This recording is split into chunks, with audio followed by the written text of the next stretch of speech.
9 мая для меня день светлой радости и грусти одновременно. Именно в этот день почему-то особенно хочется побыть в тишине и поплакать. Великая Победа подарила нам не только мирную жизнь, но и сохранила сам мир, пространство, в котором сохранилась сама жизнь.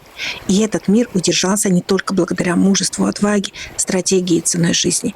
Он удержался еще и благодаря мечтам. Кто-то мечтал просто выжить, вернуться домой, обнять семью, создать семью. Мечтал написать музыку, книгу, картину. У каждого человека была своя мечта, и каждый шел к ней своим путем. Кто-то на поле боя, у станка, в тылу. И каждый своим трудом сохранял мир, в котором жизнь не просто выстояла, а смогла подняться на новый уровень. Я благодарна всем, кто сохранил для нас этот мир, в котором сегодня есть жизнь. Иногда мы жалуемся на жизнь, и я тоже грешу этим. Но как же важно помнить, сама возможность жить уже великое чудо и огромный дар. С Днем Победы! Берегите жизнь. Вечная память героям. Молдаванский собираем мы отряд.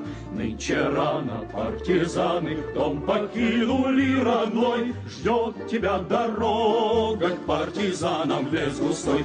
Раскудрявый клен, зеленый лист резной. Здесь у клена мы расстанемся с тобой. Клен зеленый, да клен кудрявый, да раскудрявый лесной.